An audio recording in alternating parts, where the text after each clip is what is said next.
Hare Krishna, good evening.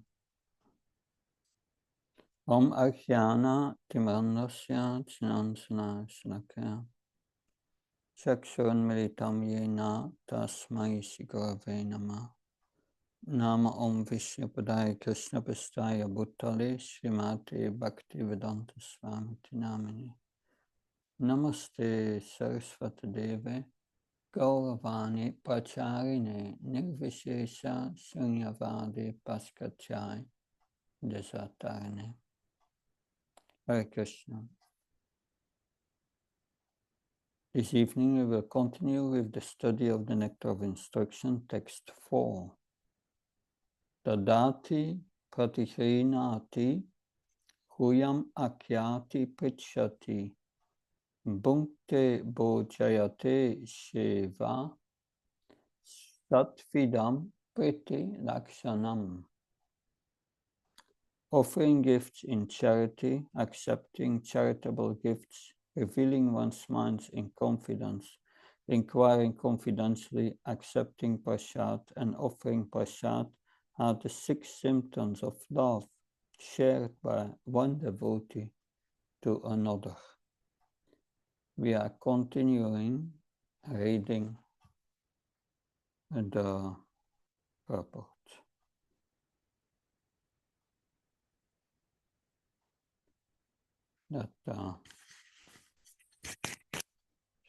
Are you hearing me clearly? Hare Krishna? Yes. Yeah, that's okay. Yes, Maharaj. Yeah, we are able to hear. So the audio issue is not from my side?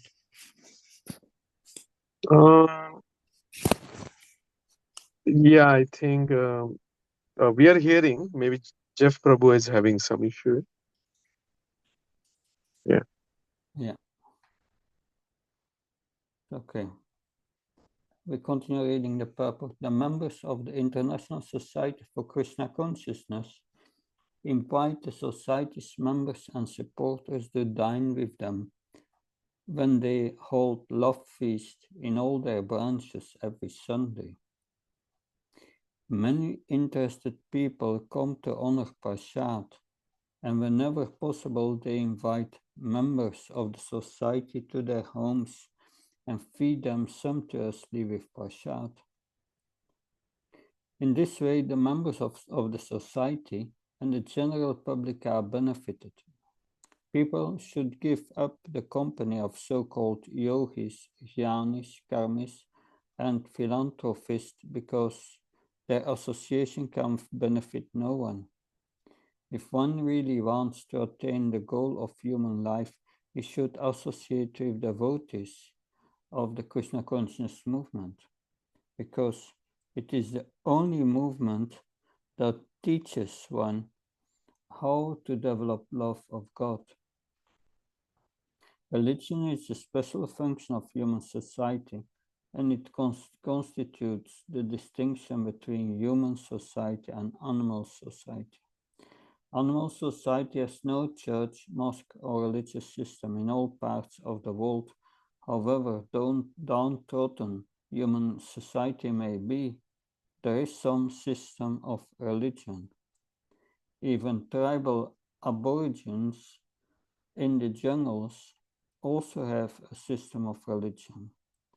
When a religious system develops and turns into love of God, it is successful.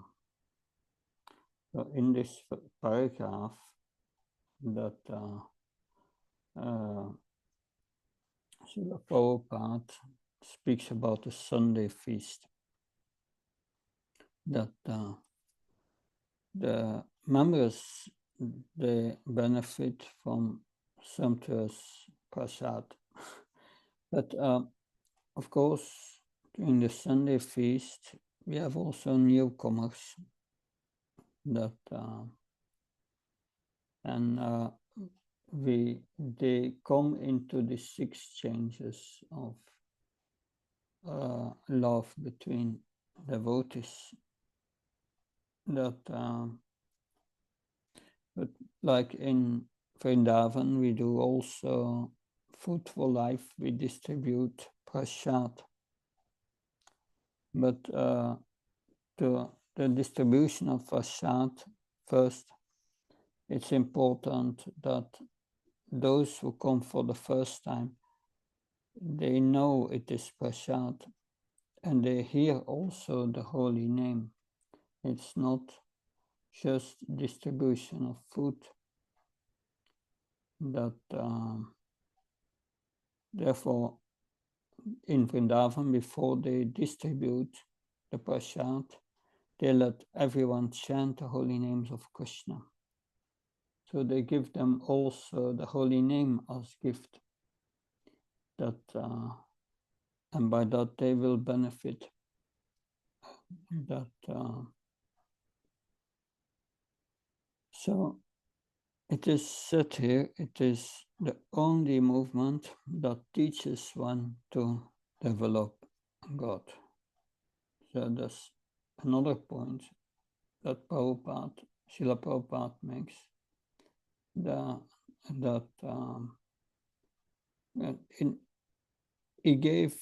Prabhupada gave an interview. This was a debate on television in America, and Srila Prabhupada was invited, but the host also invited a Christian priest, and the host asked the Christian priest, he said, "This is A.C. Bhaktivedanta Swami, and he believes in the teachings of Bhagavad Gita. According to you, can he attain perfection?" And the priest said, "No, that Jesus Christ is the only way that is the only path. He cannot." Then the host asked Srila Prabhupada, "This is a Christian priest, is living according to the Bible. According to you, can he attain perfection?" And Prabhupada replied, said, "Yes, if his religion teaches love of God and they attain love of God, then they can they can attain perfection." But Prabhupada here writes that Krishna conscious movement is the only movement that teaches one how to develop love of God. To develop love of God, we must know what God is. And that's described in Bhagavad Gita and the Bhagavatam. And one cannot develop love for a person whom we don't know. So therefore, Bhagavad Gita teaches us God's position and our position. That especially in the 15th chapter of the Bhagavad Gita, we have the 3 Sloka Gita. There it is said there are the infallible and the fallible living entities. That so the fallible, they are conditioned by the material energy. And infallible are on the spiritual platform. In the spiritual world, they are free. But above both, Krishna says, "I'm the Supreme Lord and I control both."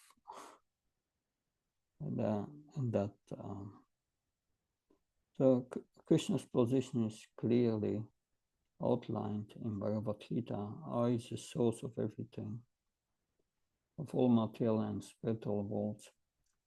That how these are his energies. So then one can come to understand who Krishna is and how limited we are. And that we are factually part and parcels of Krishna and therefore servants of God. And if we come in the mode of a servant of God, then we can develop love for Krishna. But it's that religion is a special function of human society. Prabhupada many times said, if human society, if there is no religion, then they are like animals. Animals cannot understand what is God, but a human being can understand what is God. He has received intelligence, higher intelligence. But if that intelligence is not used to understand what is God, then the human being is like an animal. Very strong statement. But yes, those who identify with the body are like animals. That we may hear that verse, Dinosmin chatati kamram chavram chara tatati antarapartir statranamuyati. The embodied soul it goes from a child body to an adult, to an older man, and then the soul leaves the body. That is a simple truth, but many people cannot understand it. If you say to a Muslim, you are not a Muslim, then you think now you are a Muslim, because the previous life you were in another body, not a body of a Muslim, maybe. That so you are not a Muslim. What will they say? That or to a Hindu, you are not a Hindu. That it's not easy to understand. We are just not a body. That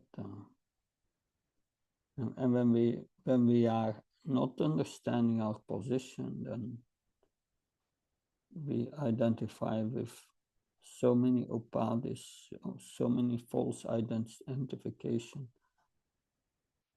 and we cannot identify as a servant of God. That so yes, it's a special function of human society. And then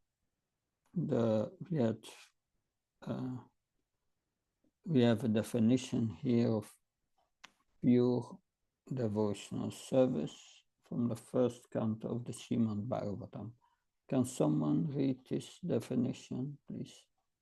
The Sanskrit translation. I guess it'll be me, Hare Krishna Thank you. Maharaj. Savai Purnsham Parodharmo Yata Bhaktir Adho Shaje Ahi Tuka Apriyatata Yayatma Suprashidati. The supreme occupation dharma for the humanity is that by which men can attain a loving devotion service unto the transcendent Lord. Such devotional service must be unmotivated and uninterrupted in order to completely satisfy the self. Thank you. If the member, thank you, Hare Krishna. So this is the Bhagavatam, that in the second chapter of the first canto, the entire process of devotional service is described. And it starts here with a definition of pure devotional service, which is the natural occupation or the natural activity of the soul. And only when we perform this activity, yayatma shrupashidati, can the soul feel completely satisfied. That so it says the supreme occupation for all humanity is that which man can attain to the devotional service to the transcendental Lord. So that's the purpose of human life, to come to this devotional service. to love God, like Prabhupada said. But to love God, it must be unmotivated and uninterrupted. You see, many people approach God with material motives. And this is described, this is good that they are pious, they are approaching God, but for material things, because they are identified with the body. That a pure devotee never approaches God for material things. That he accepts whatever good or bad happens is Krishna's will, and I accept it. But the neophyte, he will approach God with material desires. It's motivated. And the Bhagavad Gita described 4 kinds of motivations. These 4 kinds of motivations. They are Satur Vida Bhajanti Mam Yechana Paripasati. Satur Vida Bhajanti Mam Yechana Sukritaryuna. Artha Sikhnasa Artarti Jnanisa Paradarshava. 4 kinds of pious people approach me. Those who are in distress, Krishna says. Those who are curious, those who want wealth, and those who want to know the absolute truth. So the last one is the best. Yes, to know the absolute, to want to know Krishna is not really a material desire, but to want wealth out of distress or just for the cultivation of knowledge. These are material motives. And it's not pure devotional service, but still, because they are approaching God for that, they will become purified from these motives in due course of time. So that is very important, and these 6 loving exchanges are part of this process to develop this unmotivated and uninterrupted love of God, and that these loving exchanges have Krishna in the center, and because what is the relationship of us with other living entities? And that's a good question. What is our relationship? And what's the meaning of our relationships? We have so many relationships in this life. We had got so many relationships in previous life. And they are all temporary. They break. They are finished after we leave the body. So this relationship from the material point of view, they are meaningless. From the spiritual point of view, they are only useful if we help each other to develop Krishna consciousness. And these 6 loving exchanges by this we help each other to develop Krishna consciousness. And that makes the human form of life meaningful. That's the only meaning that it has, that we help each other to develop love of God, because otherwise these relationships can break at every moment. That I remember my own mother who got Alzheimer's disease, and at a certain moment She lost all her memory. She didn't know who I was. So where is the relationship? That's just in this life. It can happen every moment. It breaks, it's finished. That we are in this body. The body gets older. The heart, you are 70 years old and your heart has been beating for 70 years. That's a great achievement, but it will not go on unlimitedly. It will stop one day. And that, so for the materialist, whatever they think they are, that will be finished at the time of death. So death for them is real because everything what they think will be finished. Everything what they think they are will be finished. And that, but the devotee understands I'm not the body. I'm the eternal servant of Krishna. So he knows that will never stop. I can change body, but I'm still a servant of Krishna. That, so devotees have a much more optimistic view of life than a materialist who just dies and thinks it's finished. That can someone read the next paragraph? If the member of human society. Yeah, I can read it. Thank you. If the members of human society actually want peace of mind, tranquility, and friendly relations between men and between nations, they must follow the Krishna conscious system of religion, by which they can develop their dormant love of Krishna, the Supreme Personality of Godhead. As soon as people do so, their minds will immediately be filled with peace and tranquility. In this regard, Srila Bhaktisiddhanta Saraswati Thakur wants all devotees engaged in broadcasting the Krishna consciousness movement not to speak to the impersonalists or Yeah, so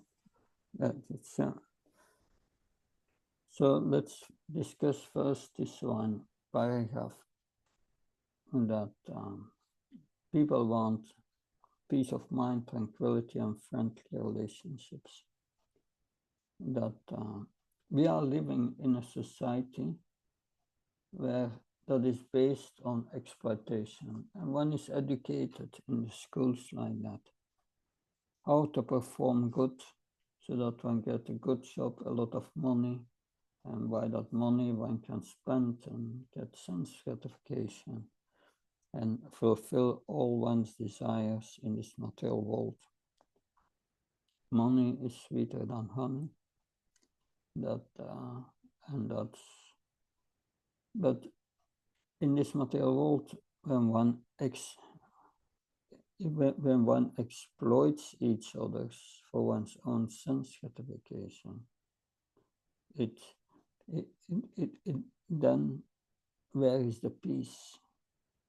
That you live lavishly at the cost of others.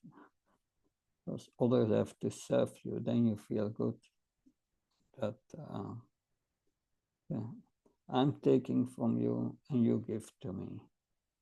And that will only lead to conflicts, bad feelings, and so on. That always in anxiety. I possess so many things and someone can take it away at every moment. That so this exploitative nature is cultivated from a young age. The competition, you must be the best. That and otherwise you are pushed down. You are in the lower grades of society. That you cannot perform nicely. You have a job and your boss said, oh, you must do more, you must do more, and you get more and more anxiety. That's the kind of society we are in. And it's also between nations. There is competition, strife, which goes even to wars, killing each other. And but when we want peace, tranquility, and friendly relationships, it's only possible through Krishna consciousness. That in Krishna consciousness, Krishna is in the center, and we serve all together Krishna, and we forget all our material plans in this world, which are plans which are very childish, because it's temporary. You give it for a moment, and it's not for us, not for the soul. It's for the body. And the soul feels still unhappy, even after having all these material things. So Krishna consciousness fills the mind with peace and tranquility. But it must be practiced as mentioned above. Ahaitikapatyata. You must do it always, without stoppage and without motivation to get material things. We need things, but we can restrict that to a minimum. Our basic needs. That everything that's going above, it's all artificial. And I've seen, especially in the United States, that you have to work very hard. Without a car, you can't do anything there. You have a house and so many taxes, so many things. And you have to work for it. And the demands, and you have to have a minimum income, which is quite high, just to get the basic needs in the United States. In India, it's much more simple. That's a whole different, although Indian society is also changing. But life becomes so complicated, so many things, so many restrictions, so many laws, that especially if you have some possessions, and there's always anxiety. So yes, Krishna consciousness is the only way to develop peace and tranquility. But we must note that this is not the goal of life, to get a peaceful and tranquil life. That this material world is always full of disturbances. You cannot have a life which is peaceful and only friendly relationships. It's not possible in this world. There will be always trouble. But Krishna consciousness helps you to transcend these troubles. And that it means you will not be affected by it. That if you are Krishna conscious, the material energy will not affect you in the most materially averse situation. A Krishna conscious person is still happy. Because most of all these problems comes through the mind. And when we identify with the mind, then we can never be peaceful. We have to engage the mind, to control the mind. And that means engagement in Krishna consciousness. And we must do that always. And then this peace and tranquility will be there. We will be undisturbed in the most disturbing situations. So yes, and by the 6 loving exchanges, we help each other factually to attain that platform. Then relationships becomes spiritually, they become spiritual and very nice. So can someone read the next paragraph? In this regard, Srila Bhaktisiddhanta Saraswati Thakur.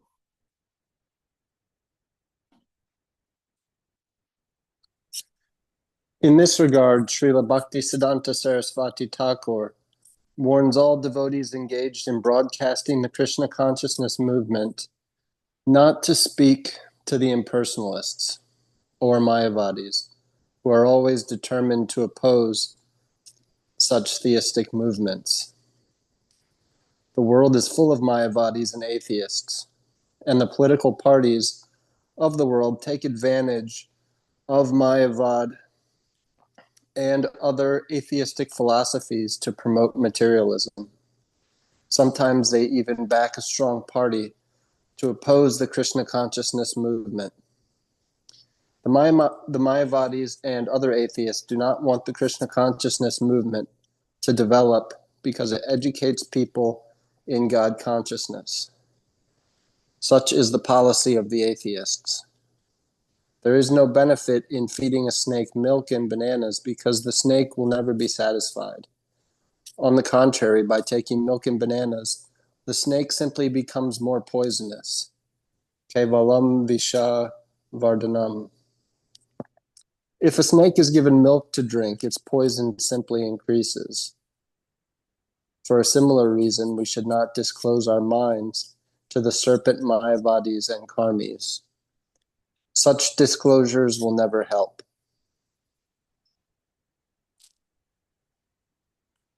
Yeah. It is keep going. Yeah. It is best to completely avoid associating with them and never ask them about anything confidential because they cannot give good advice. Nor should we extend invitations to Mayavadis and atheists or accept their invitations. For by such intimate intermingling, we may become affected by their atheistic mentality. Sangat sanjayate kama. It is the negative injunction of this verse that we should refrain from giving anything to or accepting anything from the Mayavadis and atheists. Sri Chaitanya Mahaprabhu has also warned, Vishayira Anakaila Dusahaya Mana, from Chaitanya Charitamrita, Adi Lila 1250. When one eats food prepared by worldly people, one's mind becomes wicked. Unless one is very advanced, he is unable to utilize everyone's contribution to further the Krishna consciousness movement. Therefore, on principle, one should not accept charity from the Mayavadis or atheists. Indeed, Sri Chaitanya Mahaprabhu has forbidden devotees to associate even with ordinary men who are too addicted to material sense gratification. Thank you. So, this is clear advice. We should discriminate to whom we apply this Guyam Akyati Prichati. So, confidentially reveal our minds. We should not reveal our minds to materialists, non-devotees, atheists, Mayavadis. That associating with them is very dangerous. That it said is when one eats food prepared by worldly people, one's mind becomes wicked, because their mentality goes into the food. You do not eat only the food, also their sinful mentality. That it's subtle, but a devotee is aware of the subtle, therefore he only eats food which is offered to Krishna.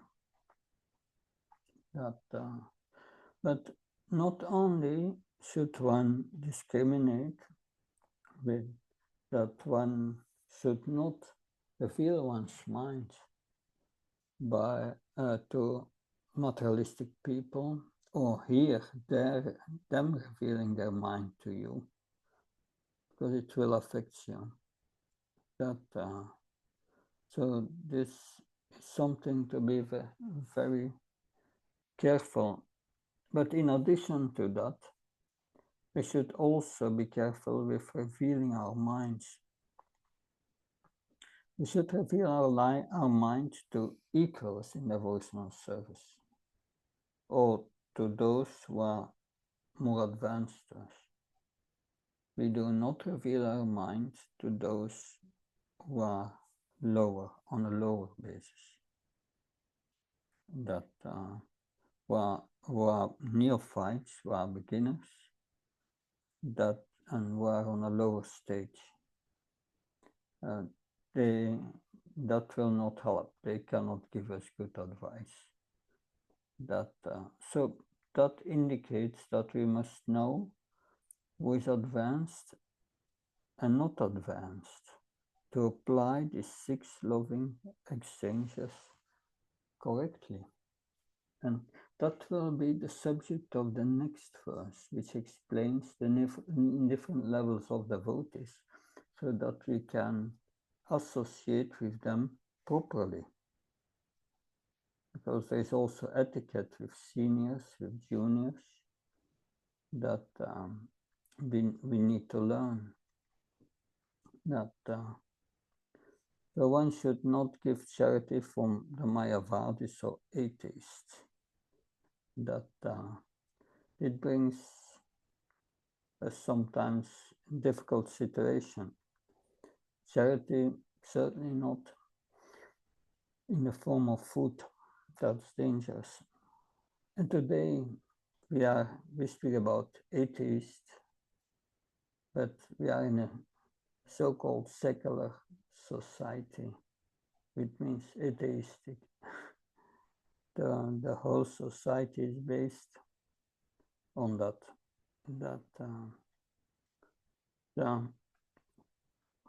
So Sri Chaitanya Mahaprabhu has forbidden devotees to associate even with ordinary men who are addicted to material sense gratification, because they will speak about their sense gratification and we become affected. So we should be very careful. Therefore, we have the Krishna consciousness movement is meant to give us the proper association between devotees. That with materialistic people, we may have to deal for our work and so on, but just for our work, not for other business. And that's not easy sometimes. There's social pressure to do this, to do that, but we have to say, no, we can't do that. That social pressure is greater in the Western world than like in India, because the culture in India is still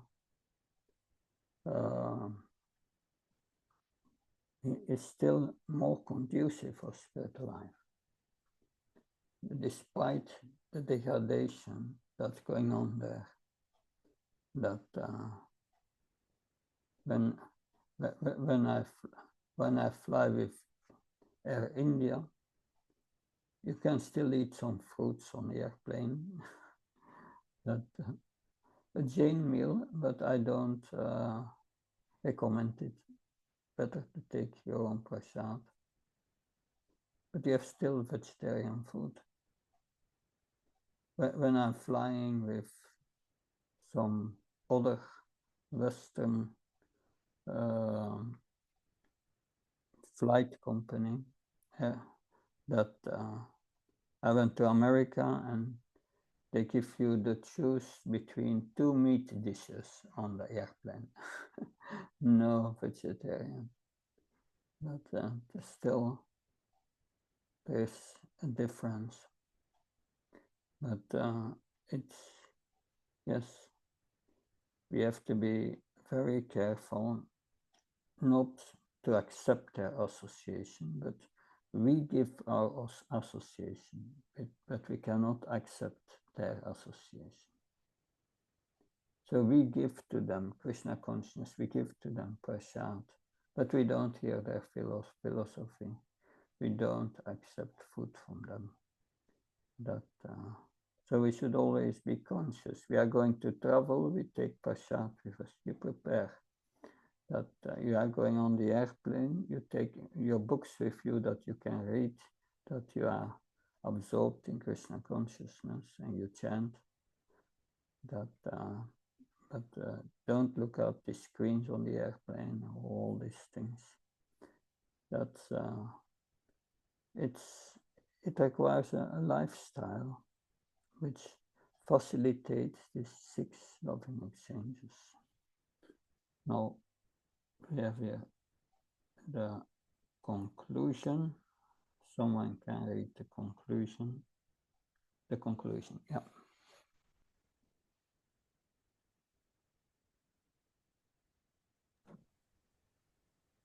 The conclusion is that we should always keep company with devotees, observe the regulative devotional principles, follow in the footsteps of the acharyas, and in full obedience carry out the orders of the spiritual master.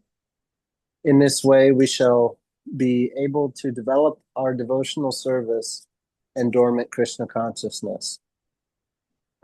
The devotee who is neither a neophyte nor a Mahabhagavat, a greatly advanced devotee, but is within the middle status of devotional service, is expected to love the Supreme Personality of Godhead, make friends with the devotees, show favor to the ignorant, and reject the jealous and demoniac.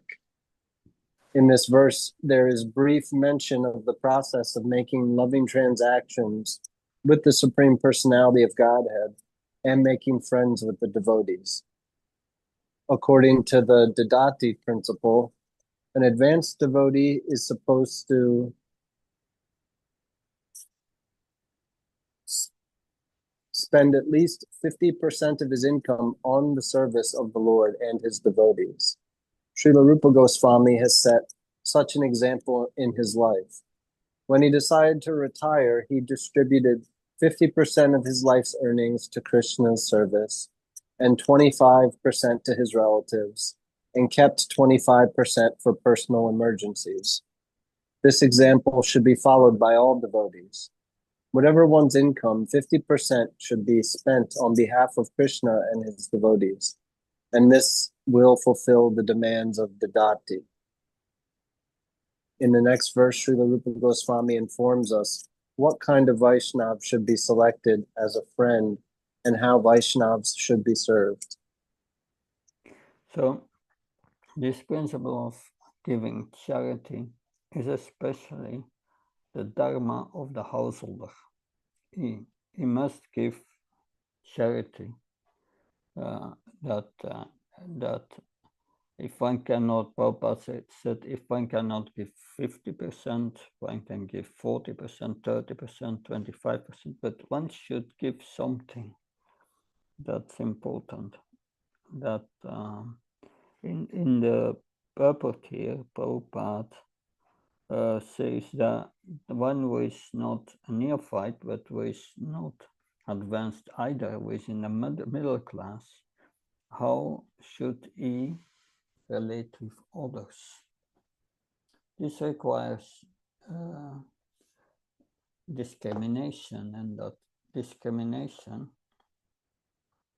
is described in a verse of the Bhagavatam spoken by Havi Yogendra to King Nimi. That so one should identify 4 categories, and that is described in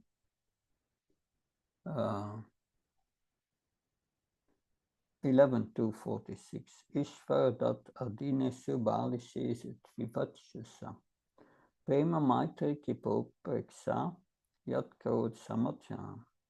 So this verse speaks about the intermediate or the second class devotee, and we are most in that category, but it describes the Madhyam Adhikar who is on the liberated platform. We are not on the liberated platform, so we cannot imitate the Madhyam Adhikar, but we can live as a Madhyam Adhikar, act as a Madhyam Adhikar, and that will help us to come to the liberated platform. And the one who is halfway devotional service, Madhyam Adhikar, he accepts the first category, he accepts Krishna. And he's going to develop love for Krishna. And with the devotees, he develops friendship through these 6 loving exchanges. And to the ignorant people who are innocent, who are not envious of the Supreme Personality of God, but innocent, who are accepting for hearing about Krishna consciousness. We are trying to give Krishna consciousness in the form of philosophy, in the form of prasad. But those who are envious of the Supreme Lord, we keep a distance. We don't try even to give them Krishna consciousness, because that's explained in the purport. It's in one of the previous purports. It's like to offer poison to a serpent, but to milk to a serpent, it will become poisoned. And it increases the venom, the poison of the serpent. That they will become more offensive to Krishna. They will become more envious or inimical. So acting according to these 4 relationships, but of course, this is the Madhyam Adhikar. We will hear in the next verse about what's a neophyte. What are the characteristics of a neophyte? What are the characteristics of a Madhyam, which we have now already touched on? And what are the characteristics of the most advanced devotee, that Uttam Adhikar, who only sees Krishna? So discriminating that is very important, because in the next purport, Srila Prabhupada will speak about the necessity for all of us to take guidance of a spiritual master. And we must be careful to choose a spiritual master who is on the highest platform, of the highest platform, or an Uttam Adhikar. He writes, if we don't accept an Uttam Adhikar, one can also take guidance of a Madhyam Adhikar. But this Madhyam Adhikar can bring you to his platform, to his level, but not to the highest perfection. That's the argument used here.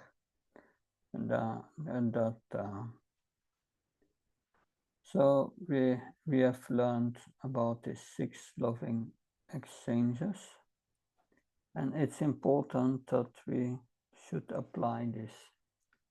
Because that is what makes relationships with devotees congenial, and which makes these relationships factually spiritual, selfless action in Krishna consciousness. So this 6 loving exchanges is the basis of our spiritual society. And we should learn to think in this 6-fold way of dealing with each other, giving present to each other in many forms, distributing prasadam, So if one does that, the relationships will increase, because many times we question how to develop good relationships with each other. This is the key here. That this makes it transforms the atmosphere in a Vaikuntha atmosphere. That because, like the morning program is based on that. We are hearing the Bhagavatam, someone is speaking the Bhagavatam, someone is hearing, someone is serving prasad, someone is receiving prasad. And then hearing, revealing one's mind in confidence, asking advice to another devotee, what do I do in that situation? That how can I advance that? So these are very important instructions here. That because it makes our relationships in Krishna consciousness meaningful. And that because it helps us, but by that we are helping each other to make advancement.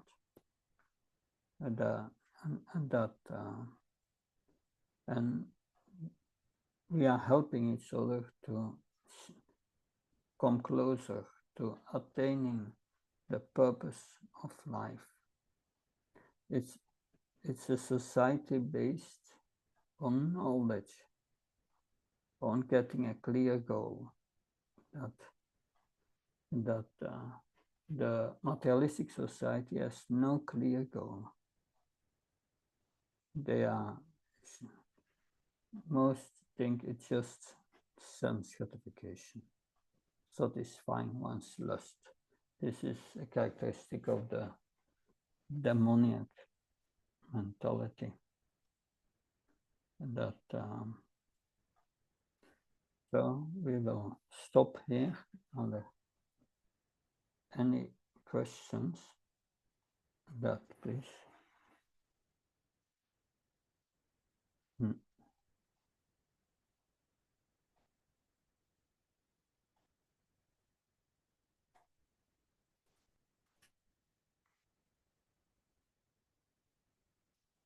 Good. And we have gone to the first 4 verses of the nectar of instruction. We have heard about, in the first verse, the necessity to control one's senses. And one does not control one's senses, one acts for sense gratification.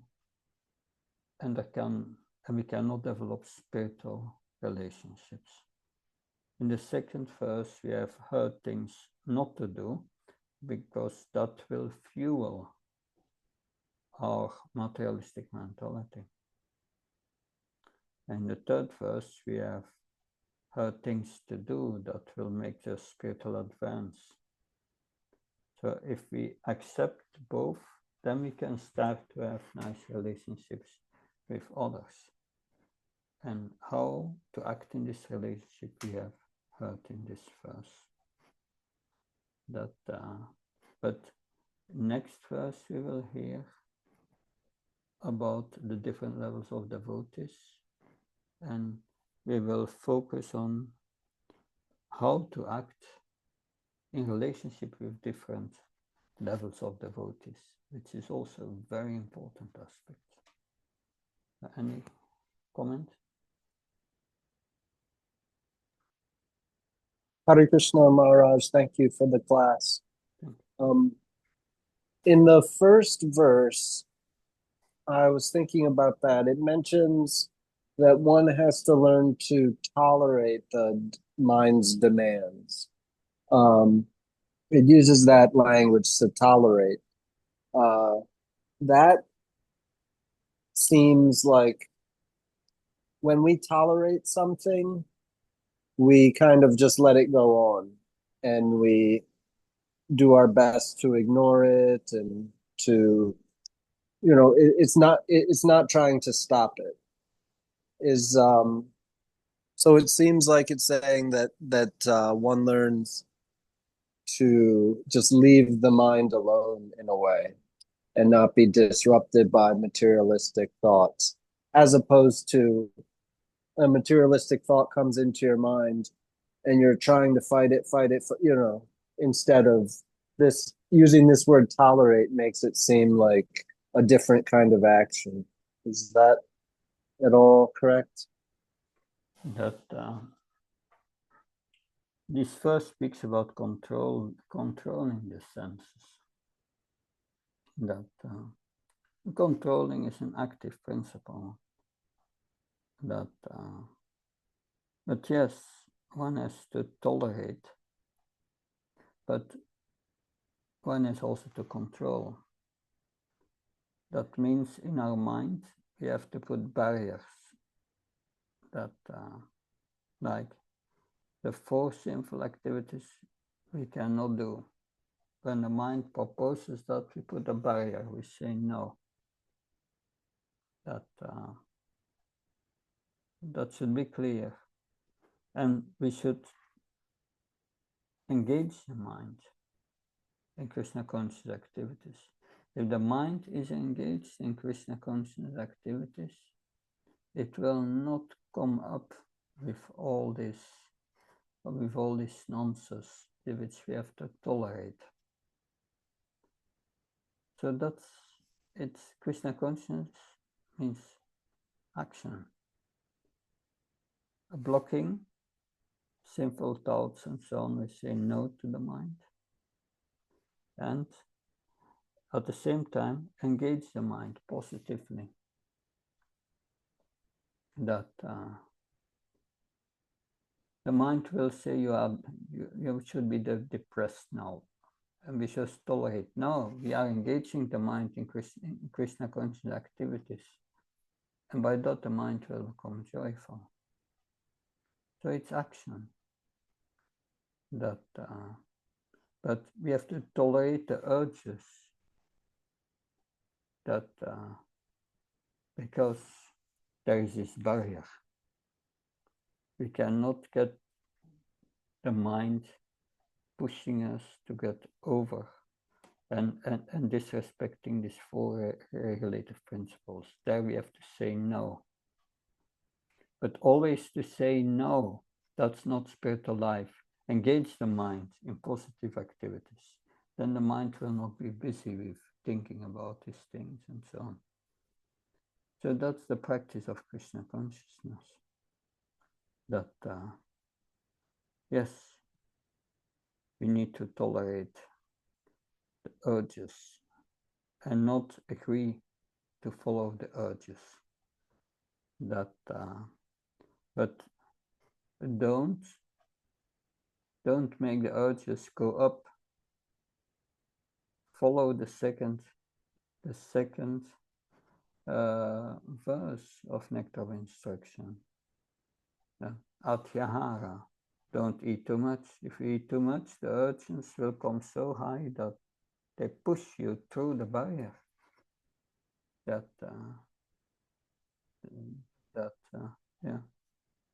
Prayash, endeavoring for material things, you become too absorbed in things of this world. It's not necessary. Prajalpa, don't let the mind think about nonsense. That engages in thinking about Krishna.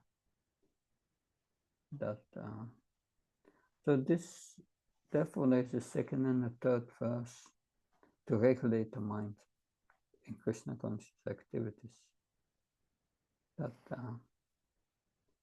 And that's the Krishna conscious education. That is what we learned. But we have to tolerate, because the mind will go on pushing. But don't concentrate on this pushing. Engage the mind positively. That's the message. And it's a lifelong learning curve how to do that. Because sometimes the mind pushes you over the barrier, and we have to regulate ourselves and start again and again and again. Does that help, Srinath? Yes, that's very helpful. Thank you. Then we will continue next week with the 5th verse of Nectar of Instruction. Thank you very much. Hare Krishna. Thank you, Maharaj. Hare Krishna. Hare Krishna.